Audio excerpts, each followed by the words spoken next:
Good morning. My name is Jacki Lentini McCullough, and I appreciate you joining me today.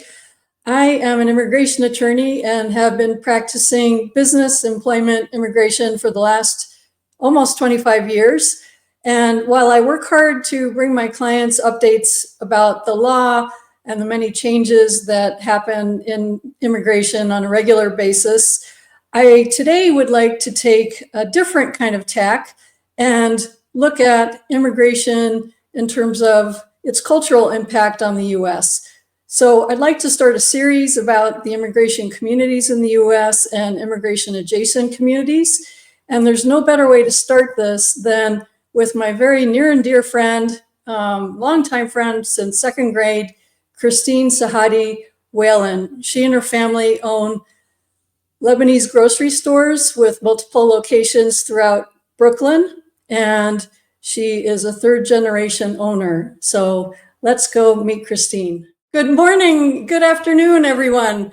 Today we are going to be interviewing a very special guest, one of my lifelong friends. I've known Christine Sahadi Whelan since second grade when we met in Staten Island, and we've kept in touch over the years. And she really has worked very hard in her family business and also just in her personal story. So I wanted to interview her today and talk about her business. Her family owns third and fourth generation Lebanese grocery stores in Brooklyn primarily. And in 2017, the business won the James Beard Award for America's Classics. That put her on the map. And then she published her first book, an award-winning cookbook in 2021, which is a really cool book. I think I've given it as gifts like 10, 11 times. So I keep Amazon busy for you. But I wanted to, here's the cookbook. Maybe Christine, we could start with the cookbook. How about that? Sure, absolutely. Well, the cookbook, it was an idea that was brought to me by a customer customers are constantly asking me, what do I do with this? Or I bought a jar of this, what do I do with the rest of it? Or how else can I use an item? So one of our customers came to me and said, would it be a really great idea if you would write a book, explain to people the uses of the Middle Eastern seasonings and flavors and where else they can be used, how else you can apply the same flavor profiles to different dishes. So the book is divided by those categories: nutty, spicy, savory, so that we could help people figure out how to use things. It's more about how to cook than it is how to make a specific recipe. The idea is that there's many different, a lemon could create a sour profile. Sumac can also create a sour profile. How can you use sumac in a recipe rather than using lemon in a recipe, or use it in tandem so that you get sumac is slightly fruity as well. It is a fruit berry, so as well as being very similar in sourness, it also provides some fruitiness. So it's nice to be able to know how to use the ingredients rather than just following a rote recipe, because sometimes you just have what you have in your kitchen, and we wanted the customer and the guest to be able to get more uses out of the items that they were buying from us, because nobody wants to go back and buy something again if they only use a tablespoon in 2 years. So a lot of the recipes, it's also based, I was a working mom, so it's not rooted as much in the long, very hands-on techniques that a lot of the Middle Eastern dishes are, because I was never home to do a lot of those dishes. So a lot of those same flavors, but represented in dishes that were easily executable after a long day of work. I do a lot of grilling, even in my apartment. I do a lot of grilling. So year round, that's represented. Middle Eastern foods, quick made tend to be grilled. Long made or simmered or, slow roasted or what have you, but quick made tends to be grilled. I feel like every household has a barbecue somewhere in the house in the Middle East, because it's a technique that doesn't heat up the house, and it provides good flavor, and especially if you marinate the way we do, you get a separate layer of flavor on top of, layered flavors always provide more nuance in a recipe. Yeah, absolutely. So why don't we go back to the beginning? I started with something very recent, but let's talk about the origins of the store. I think your grandfather came over in 1895. My great uncle came in 1895. My grandfather came in 1919 and joined him. So Okay. he was in Lower Manhattan, and then my grandfather came and he joined him in Lower Manhattan. He was 18 years old, and he came by himself. That was when Zahli, which is right now it's the largest Christian enclave in the Middle East. That was a part of Syria at the time. So his boarding, his passage on the boat passage said Zahli, Syria. They were Lebanese by origin, but it had been annexed. That part of Lebanon had been annexed by Syria for a while. So he came over in 1919 and he joined his uncle. And like most immigrants, they do what they know best, which is food. It's the nature of the beast. In lots of cultures, the new immigrants who come here tend to work in food culture because they know it and they Yeah. do it well. I mean, the Middle East is known for its wide variety of excellently made dishes. And so he came over and him and his uncle imported food and sold it to a largely Lebanese Christian clientele because that's who was in that part of Lower Manhattan today is called Little Syria. But a lot of Lebanese were there. There was a Maronite church there, so a lot of people gathered. Like once again, like all immigrants, they tend to gather near the places of worship and near the places to eat because Yeah. people speak their language and the culture is it's easier for them to assimilate into the culture. So he worked there until the 40s when my our grandfather was a lot younger and he wanted to do things slightly differently and he wanted to the store to evolve and my great uncle did not. So by that time he had become a partner. He bought him out with merchandise, chickpeas, rice, beans, feta cheese, olives. And my grandfather took that and opened up a shop like 6 doors down. And as I guess it sounds a lot. I think a lot more antagonistic than it was. I just think that he wanted to move on, and his uncle didn't. So, and then in 1946, he bought the building on Atlantic Avenue where our flagship store still stands in Brooklyn, and he moved there in '48 after some renovation. So we still have that same footprint in on Atlantic Avenue. We have expanded horizontally to 2 stores over, one building, but 2 more storefronts. But that is our original storefront. It is landmarked, sometimes to our Oh, dismay.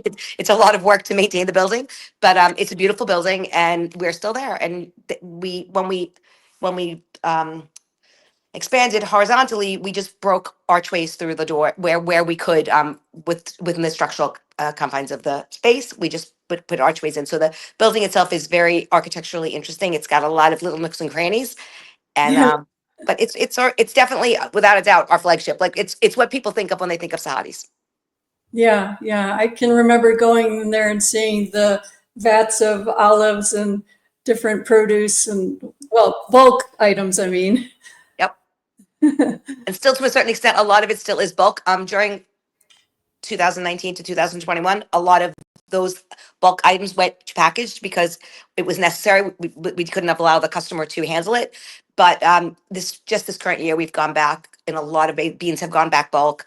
Olives have gone back bulk. At least in Industry City, we're working on that for Atlantic Avenue because that's really at the heart of who we are, is that bulk section. And we Yeah. weren't so happy to go packaged, and neither was the customer, but it was necessary. But now we're going back towards our roots. I think that it gives the customer an opportunity to buy just what they want, and it makes the store smell amazing.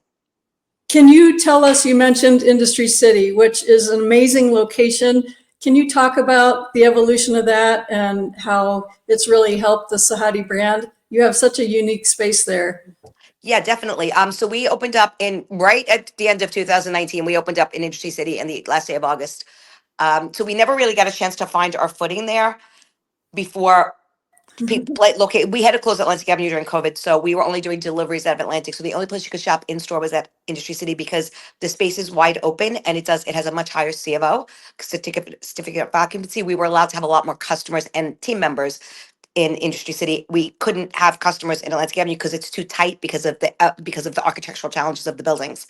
Yeah. So we quickly pivoted because a lot of Industry City is the bar and the cafe, and it's a lot of what we do. It's probably about 50% of our business is done in that front of house space, as opposed to Atlantic Avenue, which is more traditional grocery and purchasing. So Industry City was gracious enough to work with us to put in a huge outdoor tent, which we heat from our kitchen. So we were able to use that for seating during the off time. We also promoted salsa on Friday nights and stuff like that. So we managed to get a crowd despite the challenges of the time.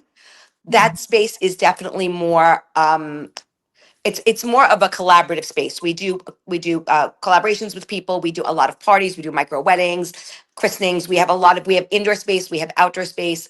We can accommodate probably seated outside about 70, and then inside another 60. So between the two spaces, we've done bar mitzvahs, things where they need different spaces for different purposes, where we'll do the ceremony inside and then we'll pivot to outside for dancing, and then we'll put the buffet inside so that people can kind of walk interior and exterior to the space and enjoy the bar. We have a full Mediterranean wine bar there, as well as cocktails, which is, which is very unique. We don't carry a lot of common liquors. Most of the stuff is, I mean, except for the few that are very difficult to find in the Middle East. Our gin is from Lebanon, our orange liqueur is from Lebanon, our brandy's from Lebanon. A lot of our wines are from Morocco and Turkey and Greece and Lebanon. We even have some Armenian wines now. So we try to be very unique in that space, because it's more interesting. And let's face it, there's plenty of bars everywhere where you can get the typical stuff. And we do feel that it complements our style of food better. We do a lot of arak, which is the national drink of Lebanon, which is a distilled similar to the way that raki or ouzo or sambuca is distilled, except that arak contains zero sugar content. So it's very, very strong. And it's served in little glasses cut with ice and water with mazo, which is the small plates that we're known for in Industry City. It's just basically a never ending train of little dishes that come out on the table, and then we serve that with arak, and then should you so desire to go on to a meal after that, we would do the grills and the rices and what have you at the end of that. Sometimes we just stick with the maza and just let people sit in a more casual environment. Sometimes people want that for events. They don't want a sit down meal. They'd rather just have never ending small dishes. Yeah.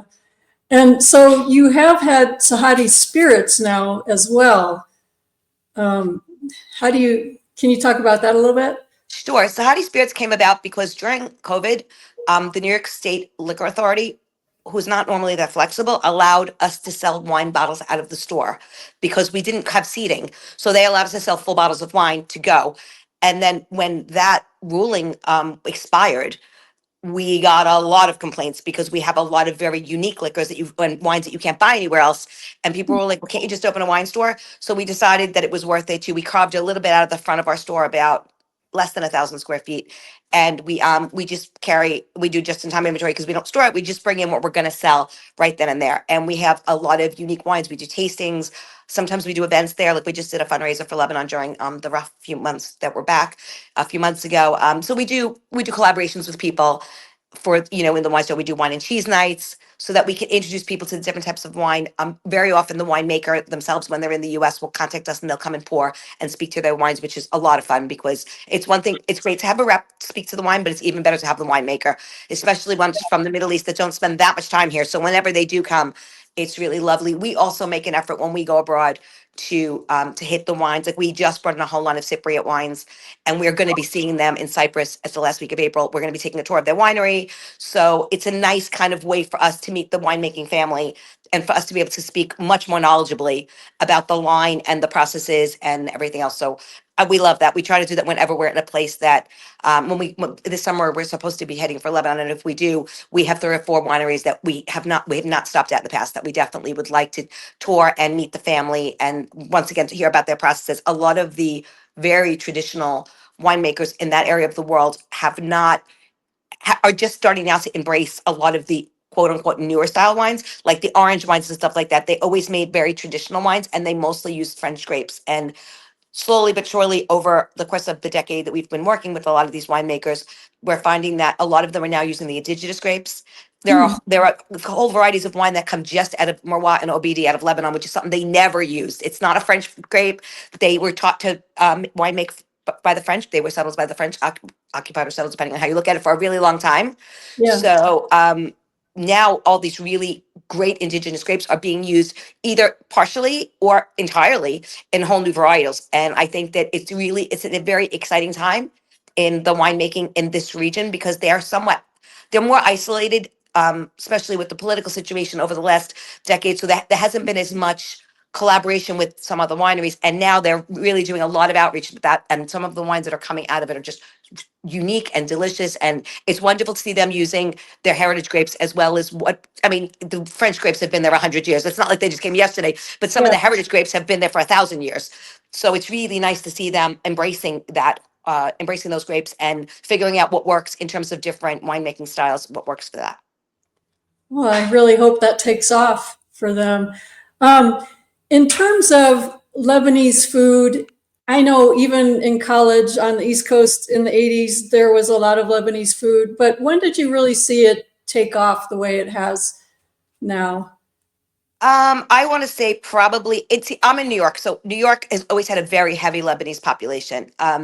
Even before the last 10 years migration from other cultures, especially the Christians, for whatever reason, left very early and came over. So I feel like since that's my culture, it's always been a part of our world. But I want to say by the time I was in college, you started to see hummus in other spaces Mm-hmm. besides in a traditional. I mean, there's always been Lebanese restaurants, but now you can walk into Cheesecake Factory and get it. So whatever, like it's a very different like.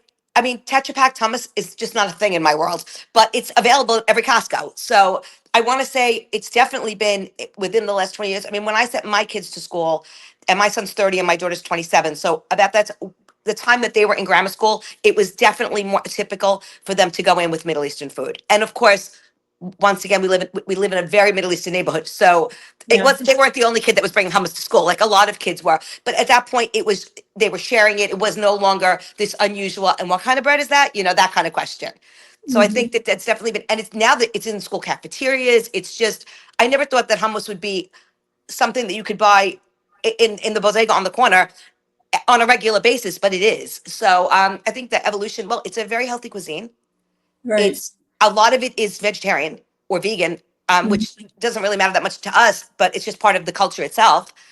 And it's readily available. It's easy to make. I mean, for the most part, it's a lot of fresh vegetables. It's just the way we season them, the way we marinate, the way we, the way we, other people might make a lot of chickpea salads. We do a lot of purees. It's part of the cuisine. I mean, even in my store, which traditionally only made regular hummus, I now make 6 kinds every single morning. We do Moroccan spiced. We do roasted garlic. I mean, I don't do chocolate, but I do. I mean, I've seen it, but I don't do it. But we do within staying with Of within course, the yeah. Middle Eastern flavor profiles. We do a wide variety of hummuses, and that's what people want. And you know what? I want them to be happy. Absolutely. So we've talked about the store being, your grandparents, your great grandfather, but your mother has also been involved in the business and has worked hard her whole life. She is of Syrian descent. Can you talk about her work in the business as well? Absolutely. My mom's family is, well, her mother is from Aleppo. Her father's from Damascus, but her mother's from Aleppo, a culture that's known to be fabulous cooks. I mean, it, well, that's not what it's known for now, but Aleppo is widely, among Middle Easterners, everybody knows that. And not only are they fabulous cooks, but they're excellent bakers. So I've gotten a lot of my backgrounds, are a lot of what my mother cooks is what my grandmother cooked. My grandmother, well, she didn't love to cook, was an excellent cook. She just didn't love it. But it's a lot of work, and Middle Eastern dishes tend to be a lot of work. And the dishes that we always wanted her to make, like grape leaves, are very labor intensive. So, but mom learned great. I mean, my mother's a great cook. She's another one. She doesn't love to cook, but she's a fabulous cook. She started the cheese department. She knows a lot about cheese. We did a few cheese tours together with some cheese houses, and she did all the cheese buying in the beginning. I was in the kitchen and she was in the cheese area. So she knows a lot about that. My mother's a behind the scenes kind of person. My dad's like the people personality.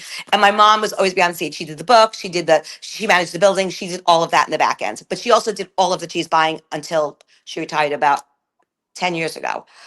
Which was great. It taught me a ton about cheese. We learned together, but she was in constant contact with her cheese suppliers. So she got a lot of interesting feedback on seasonality, on why how many of new American cheesemakers, because you got to realize this is 20 years ago, were making these really nice artisanal cheeses, but they weren't as widely known as the French cheeses. So she brought a lot of that to the business, and as well as aesthetically, she's very good aesthetically. She would set the windows up. She would set up the newsletters. We would give her the information, but she was always the one to lay everything out. My mother's she's great aesthetically, so she's added a ton to the business. She just does not love to be on the floor. So people would only see her passing by as she was going to do something. I mean, she made all the baskets for years, the holiday gift baskets, and she worked with me on the holiday menus. So she added a ton, but without being on the floor. So people don't always realize that. Yeah, well, I wanted to mention her, so please say hello for me as well. I will. And we've talked a little bit about you're now, I don't know, what generation would you be? Fourth, fifth? I am. It was my great uncle, and then my grandfather and my dad. So I'm fourth, and my kids are fifth, and both of my adult children work with us. So my son works in Atlantic Avenue. I mean, he's an attorney, but he works in Atlantic Avenue as one of the managers, and he does a lot of back end work for us, higher level corporate work. He's a finance guy, so he likes numbers, so he works on that. My daughter is a hospitality major. She comes from like the Rainbow Room and the Modern, so big corporate spaces. She plans most of our events. She is our resident in charge of event planning. She also runs. Runs and does all of the buying for spirits. The spirits is her baby. She does all of the buying, all of the meeting of the winemakers. Except if we happen to be on a trip together and we go together. Otherwise, she does all of it unless I happen to be in the store and she wants me to say something fabulous. I don't get involved with that at all. She also runs the kiosk at the pier, which we Oh, opened up last year, which is just a small kiosk with just a line of food and soups in the winter and salads and rice-based grilled dishes and grab and go. So she runs that too. So she kind of runs from space to space, mhm. making sure that everything gets done. And I also have my GM has been with me over maybe 12 years. She's amazing. So between all, and I have a terrific team. With them, there's a whole group of team.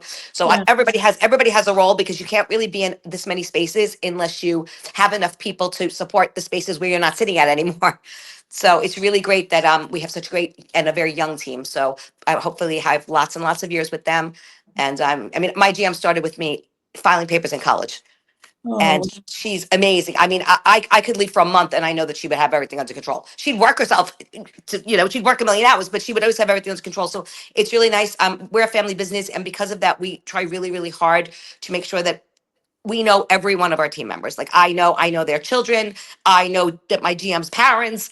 I know has 10 nieces and nephews. It's really important to us to fit into that family space because if we're going to spend this much time in any work environment, I want to be happy and I want my team members to be happy and I want them to be. And at Christmas, we host all of the people on our whole team, including their children for Christmas brunch. I'm like, usually on the weekends before Christmas or something. It's yeah. just nice to be, we try to still treat this as a family business because it's the only thing that sets us really apart from a lot of the chains throughout the city and throughout the country. And it's important to us. I mean, we often will be selling chickpeas to the grandchild of somebody that bought chickpeas from my grandfather. So Oh, it's really important to us to keep that family dynamic going, both with our personal families as well as our extended team. From everybody from the guy that just started yesterday to somebody that's been with me for a decade. It's important to us to know everybody, and we are still a much a family first business. If something is wrong, you got to go. You got to go. That's just like I said, it sets us apart a little bit from the bigger chains because it's not practical to do that on a larger level, but because any one of my manager or any owner can jump in anywhere, we have more flexibility and we want to. It's important to us. in terms of your kids, how do you motivate the next generation to continue in the family business? You see that a lot with businesses that are not able to continue. They asked me. So it's Oh, it's a very different dynamic. My son, when he was playing travel hockey, took 2 gap years before college, and he worked with my father one on one within the store for 2 years, and then he went to college, and then he went to law school, and then he never even considered taking another position. He just said, "I'm ready to come back." My daughter did not want to do this because we were a grocery only in the first store, and she wasn't really interested in that. She was an event person, so she yeah. was in the event space, and then during COVID, she got furloughed and we needed some help because we had a lot of people out. And I said, why don't you just come in for a few months? And then when things open up again, you're welcome to go back. Then we opened the event space and she never left. So my kids are hard workers. They emulate the behavior that they see in their parents and their coworkers. Every one of my managers is a hustler. Every one of us works long hours. So they're not, I never encouraged or discouraged. I just told them you need to grow up after college for a few years because it's very hard to transition from being a team member to being a manager. And I thought that's why my son went to law school, not because I needed him to go to law school, but because I wanted him to get out a little bit for a few years. And he was interested in law and he knew that it would always be a benefit to us to have a lawyer on the team. So that's why he did that. My daughter just went into the working world for a few years. And but she also brought, it's really important, especially in a family business, that you don't become inbred. You need to go do something else. Going to law school gave Mike an opportunity to see a different world. Working at MoMA and at the Rainbow Room brought Caitlin into an entirely different environment. So because of that, they brought something else to the business. They didn't just walk in and go, look, I graduated college and I'm ready to work here now. They each brought a unique skill set that we don't have. Yeah. So it's a bonus. It's a benefit to us because you really need to. Sometimes small businesses don't make it because you become too insulated and you become too used to, well, I always did it this way and that's why I'm going to do it. And you can't. You have to bring fresh ideas. You have to bring new ideas, which is why my GM is from outside the company. I mean, that's not why. She just happens to be the best person for the role. But Yeah. one of the reasons she is the best person for the role is because she comes from an entirely different. She was working in a federal job for a while. She comes from a very different. She brings very different ideas and things to the team, and it's really important that you don't just go, well, this is the way my grandfather did, this is the way my father did, this is the way I'm going to do it, because that's not the way business works. Things change over the years, Yeah. and having people from the outside like that bring very different unique skill set to the team. And you need that. One of my other managers who's terrific was running a bagel store for like a long, long time until the owner moved to the Carolinas. And when he came in, he fit in automatically, but he would ask questions like, well, why do you do it that way? And that's really important that people are that the exchange of ideas is happening on a regular basis so that you don't become too insulated, and so that you can somebody walking along the avenue can say, well, I saw this, how come we don't do that? You need that fresh ideas. If you don't have fresh ideas, you become stale, Yeah. Yeah. Innovative. You have talked to me in the past about some team members who are immigrants themselves. Is there anyone that stands out, a story that of a worker you have that is really something that touches you? I have one of, and I mean, I love my team. So it's blatantly obvious. I don't think I have 6 people on my whole team that were born in the US. It's just not, we have a very unique team. My kitchen manager, who's been with me maybe 15 years, is Spanish.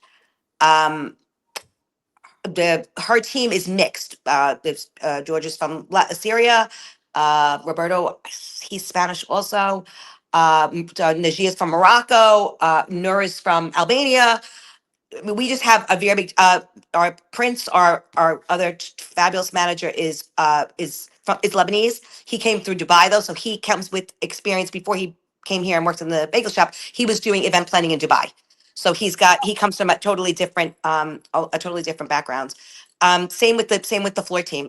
Pretty much, I mean, a handful of them are, even the ones though that are a lot of them, the ones that are born here, have immigrant parents. I Sure. think immigrant businesses tend to attract immigrants to this. We're very, and we probably speak 8 languages in the store. So Wow. we can make it work. I mean, when the lovely woman from Albania got here, she didn't speak one word of English. I mean, she's in her 20s, she didn't speak one word of English. 6 months later, she is helping deli customers. And I love that. I love that for me. I love that for the customer that comes in. We have an international customer base. Mhm. And I love that everybody's just working together. Like Denisa, my GM, has a very strong one team, one dream. That she comes from that. Everything she does is we swap team members from Atlantic Avenue to Industry City so that everybody can understand that, oh, we're all working together. It's all, no matter where you come from, you can always learn from the person next to you. So we have a ton of immigrants, and there's nothing that makes me happier than when somebody new comes in and they speak a language that we don't speak, Mm. because that's one more customer that we can satisfy. That's one more person who's maybe got a slightly different cultural association with spices than I do, and that maybe can add something to our team. When we have line cooks, we often will say, okay, today I've got 5 pounds of extra ground chicken. What can you do with it? You make the soup of the day, and we'll just see what they can do, because it's really nice to see exchange of flavors is, and giving chefs and bakers some room to explore their own culture within the framework of our culture makes them much happier. Everybody wants to feel like they have some room for creativity, not just put column A and column B and make column C every day, because it's boring. Yeah. So all of those cultures help make us into the fabric of where, yes, we are a Middle Eastern or a Mediterranean business, but we are really a multicultural team. And Mm. like during Christmas brunch, the line cook can make whatever they want. It doesn't matter to me. It could be something from their culture, it could be something from our culture. It doesn't matter to me. Whatever's fun. So I think it's really important, especially in an area like New York where there's so much multicultural everything, that we embrace that and not just stick to what we do. It's nice to do what we do, but also to embrace what's around us. Yeah. What about the Lebanese Red Cross event you recently held at Industry City? You want to tell us about that? Yeah, we really felt. I know a lot of. I had a lot of concerns about from a lot of previous experience. When you send money abroad, sometimes it doesn't go to the people that need it. Sometimes it just kind of gets dispersed among the bureaucracies that are administering aid or what have you.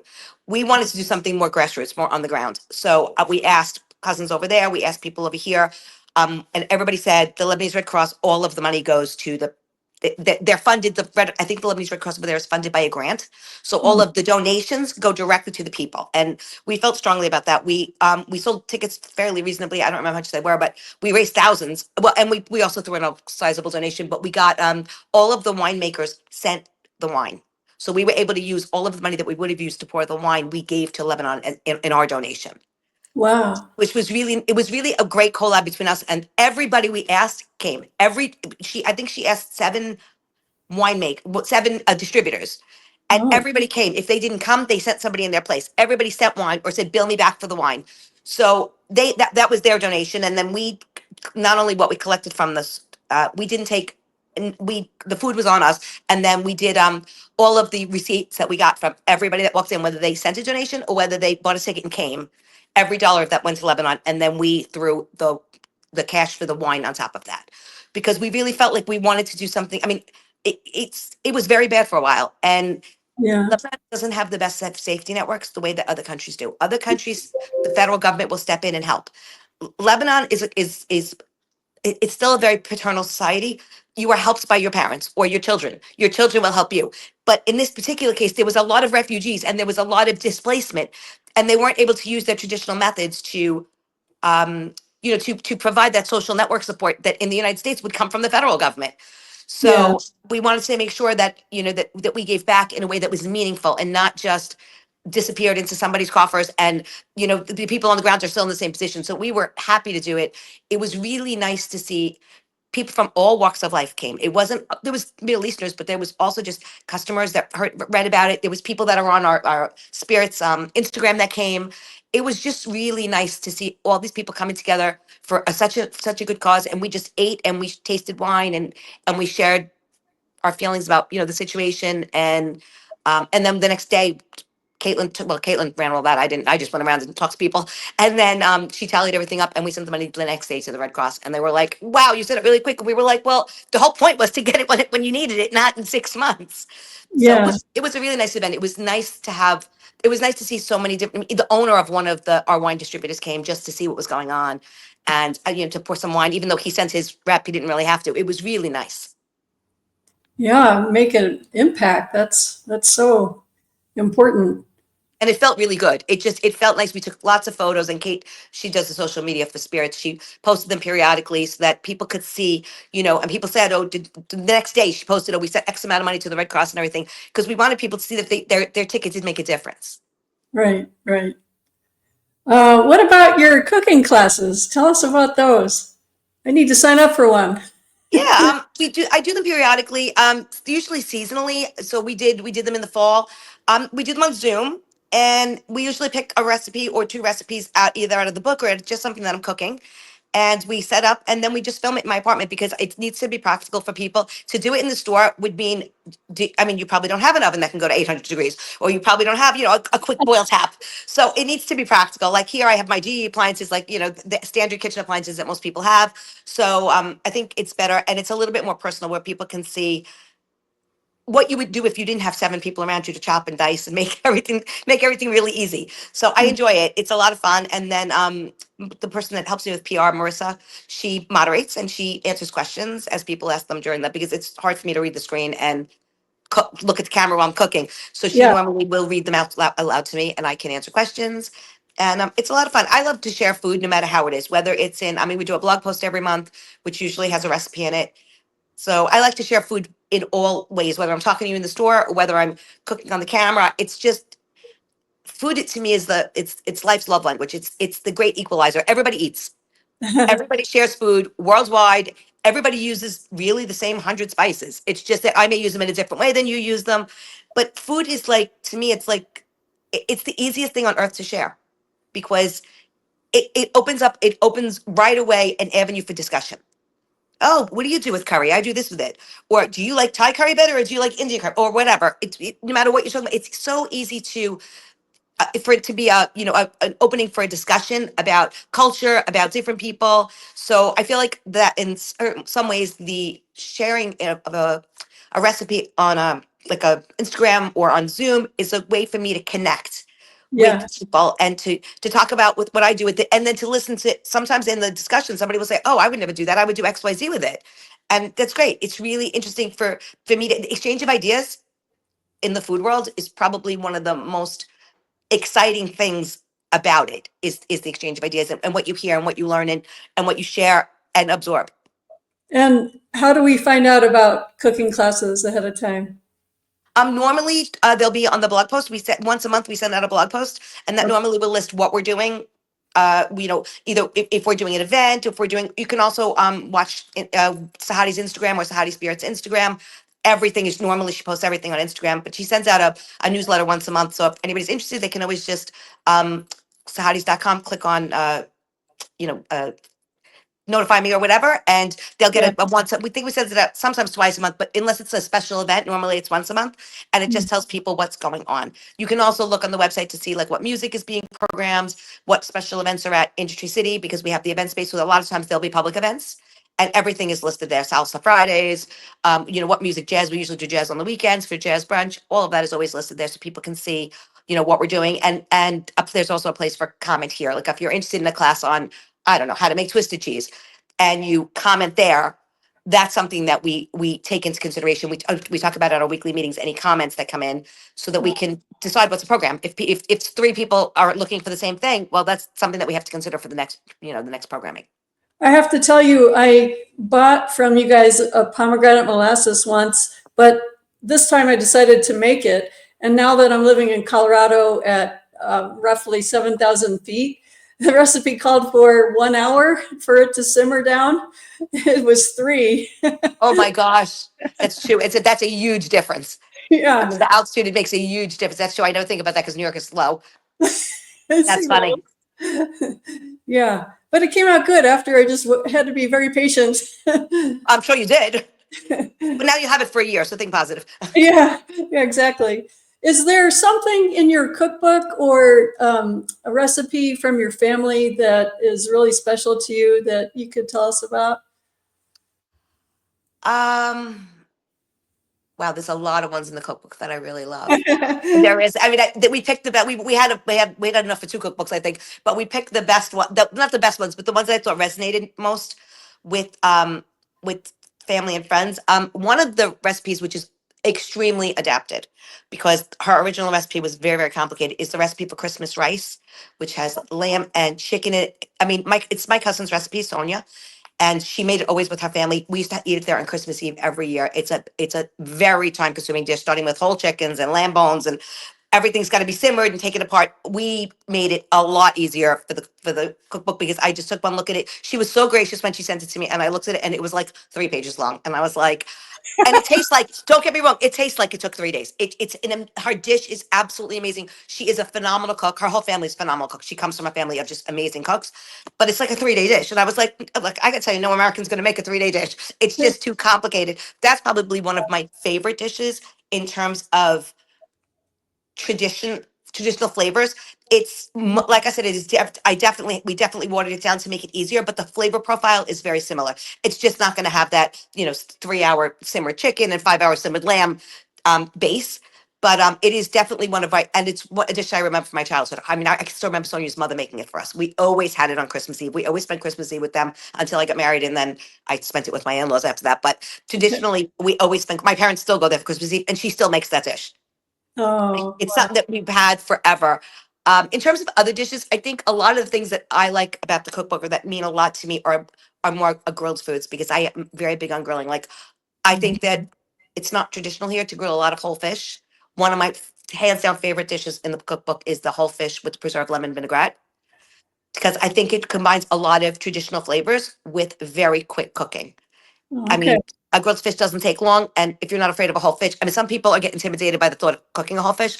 I Yeah. personally love it. I think it's a great, it's a beautiful dish, and it only takes like, once you put it on the grill, like 20 to 25 minutes. So Hmm. a lot of the dishes that I like best are the quick cooking ones, because I have to be practical. Yeah. it's a busy time when you work and have to feed your family.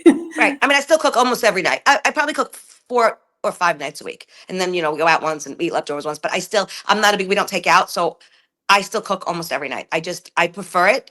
Like to know what I'm eating. I like to know what I'm putting in my body. And I just feel like it gives me, there's always something in the fridge for my husband to take for lunch. So it covers a lot of bases. So I know a lot of people are like, are you crazy? Why don't you just bring from the store every day? I'm like, there's something to be said for down winding at night with something on the stove or the barbecue on and spending a half an hour just putting together a beautiful salad and feeling like by the time he gets home, I'm human again. You know what I mean? Like I feel like there's some, I find it very therapeutic, which not everybody does, but I do find it very therapeutic. So it's not, I don't think it's ever going to go away. I think if I was going to get sick of it, I'd have been sick of it already. Yeah, exactly. What about another cookbook? Is something in the works? No, I have a basis for a lot of recipes already written down of things I've made, but it really depends on if I really want to be up to the challenge of doing it, or if or if I'd rather stick with video or blog posts. I'm still trying to figure out what my space is going to look like once I stop working full time. Hmm. So when I figure that out, that will be the chance. I write down everything I make, and almost every week or two, there's one or two new things. So I do write them all down, but that was a lot of work. It was a labor of love, but it was a lot of work. So maybe when I cut back on my hours, I don't know. Yeah, we'll see when that happens. So we're sort of near the end of our time together. Would you tell us, for people like me outside of New York City, how we can find your online store and go from there? Absolutely. So you can not everything, but most of the things except glass, we try not to ship glass, will be at www.sahadis.com. And normally when I highlight a recipe in the monthly blog, those items will either be on promo or we'll make sure that all of those items are available. So somebody doesn't see the recipe because we have 10,000 people on our mailing list and a lot of them are not in New York. So I don't want somebody to look at a recipe and be like, well, that sounds really great, but I can't make it because I don't have any of these ingredients. So normally we coordinate that with PR and with the shipping to make sure that we have everything in stock that you would need for the recipe, or things certainly that were available at things that would not be available at a national retailer, because there are things that a lot of things are today are available in national retailers, but there are things that are some unusual spices and stuff that you're just not going to find at a Wegmans or a Whole Foods or one of them. So we try to make sure that they're all available, or I switch the recipe to put something more, because it's like I said, it's not fair to a customer to look at things and be like, that's fun, but I'm never going to make it. So I want it to be realistic. But Mhm. normally they try to keep it updated as much as possible, the website, to make sure that stuff like that is updated. Great. Well, we can stay on after we end the recording a little bit, but I just wanted to thank you very much for your time and for doing this with me. We did put your banner up so people know how to contact you, and here's the banner for anyone who's interested in contacting me. Thank you very much. Thanks so much for having me.